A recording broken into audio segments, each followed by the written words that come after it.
You have built a flourishing business empire.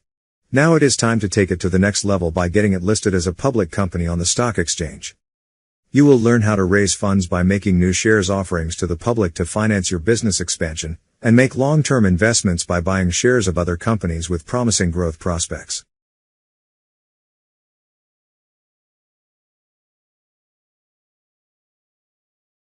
In this tutorial, you will be introduced to the stock market, and learn how to leverage it to meet the financial needs of your corporation. Let's look at the current state of the stock market. Open the Information Center now. Click Stock Exchange. The top area shows the public companies currently listed in the stock exchange. Your corporation is the first one on the list. The area below shows the shareholders of the selected public company. You hold 50% shares of your company, and the rest of the shares are held by public shareholders, AI persons and AI companies. To expand your business, you would need to raise some cash. In previous tutorials you've already seen how to raise cash by taking out a loan. This time you'll use the expectations of investors to raise the much needed money. You should now offer to issue new shares to the public. To do this, select Financial Actions from the menu. Now select Issue New Shares to the public. Firstly, take a look at the issuing price, which should always be lower than the current stock price, in order to attract new investors to buy your company's shares. Now set the number of new shares you want to issue, and click the Issue Now button to issue new shares to raise money. As a rule, the larger the quantity of new shares you wish to issue, the higher the discount in share prices you must offer, in order to attract enough investors to subscribe the new shares.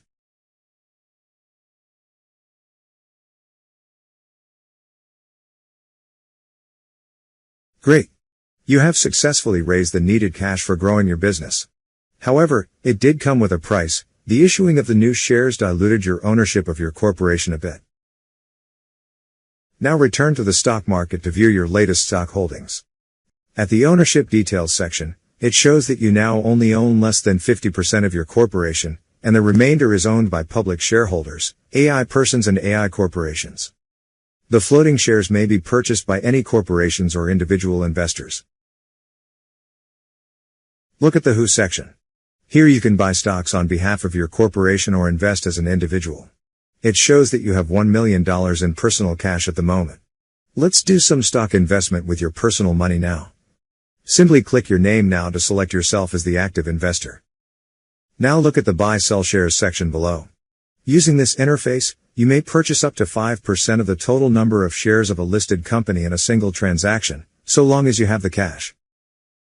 As a recap, to buy stocks, you should 1. Select the stock you want to buy. 2. Select whether your corporation, or yourself as an individual is going to buy the stock. 3. Set the purchase amount. 4. Click the Buy button. You, as an individual, may either buy more shares of your own corporation or invest in other corporations. Currently your corporation is selected on the stock list situated at the top of the screen, and you may now click the Buy button to buy its shares. Excellent. You've just used your idle personal cash to increase your shareholding of your corporation. That would be an excellent long-term investment. You may wonder how you can buy shares of other corporations. Well, it follows exactly the same principle. Let's select the second stock on the list, and take a closer look at its financial data. Picking the right stocks to invest is a skill that takes time to develop. First of all, you will have to learn how to read a company's financial data, which are displayed on the top right of the stock exchange screen. Below the stock price and the total number of shares figures, you will see the market cap, or the market capitalization of a corporation, which is equal to the share price times the total number of shares outstanding. In other words, it is the total market value of a corporation in the stock market. Earning per share is a company's operating profit over the past 365 days divided by the total number of outstanding shares. When a company issues new shares, the earning per share will be diluted as the company's profit will be divided by a larger number of shares. Remember that your corporation has just issued some shares? It led to an increase in the total number of outstanding shares and a decrease in earning per share. Your company's stock price can only go up in the long run if its earning per share also goes up. Thus, For the fund that you have raised with issuing new shares, you should use them to invest into new business to generate more profits for your shareholders. The PE ratio, or the price-earnings ratio, is an equity valuation multiple, defined as the stock price divided by earnings per share. A high PE ratio generally means that the stock is expensive as people are paying high prices for the stock, possibly driven by investors' confidence in the company's growth prospect.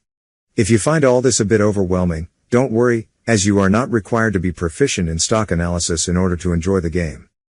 You can choose to learn and practice stock investment at a pace you prefer in later games. For now, you have already done a pretty good job getting a grasp of the basics. Another figure which you may find useful is the dividend yield. This is a percentage calculated by dividing the latest dividend paid by the stock price. Put simply, the greater the dividend yield, the more cash is returned to each investor when the dividend is paid out each year.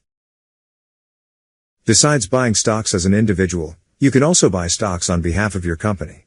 Select your company on the Who section. Now you may use your company's money to buy shares of other publicly listed companies as an investment. To do so, simply select a company from the list at the top of the screen, then click on the Buy button to buy its shares. Well done. From this point on, you should keep an eye on the stock's performance, as changes in its stock price will affect your company's balance sheet as well. If your company owns more than 50% of another company, it will be added to the Who section where you could select it and trade stocks on behalf of that company. When your company owns more than 75% of another company, you will be able to execute a merger which will merge all of its business operations into your company, including all of its technological know-how. This makes mergers a highly effective way to expand your business empire rapidly. Besides buying stocks of other companies, your company can also buy back its own stock. The shares bought are taken out of circulation, therefore shrinking the number of outstanding shares. This can have a positive effect on earnings per share, which in turn can have a positive effect on the stock price. Before we progress, here's a quick note on how to sell shares. The interface for selling shares is in fact very similar to that of buying shares. Depending on the current owner of the shares, select either yourself or your corporation, and set the amount you wish to sell and click the Sell button. If you find the stock list too cluttered, you may use the stock filters to limit the type of stock to be displayed on the screen. For example, you may choose to view only. At the bottom of the screen, you can view the performance of your stock holdings, showing the gains or losses of individual stocks in your portfolio, as well as your total investment return to date. Note that this area can be switched to display the latest financial news by clicking the stock news located at the bottom left of the screen. You have done a great job familiarizing yourself with the stock market. Now it's time for you to use the recently raised fund to grow your business empire. The investors are expecting you to deliver a good return to their investment. You win this game when your company's stock price increases to $100. Good luck.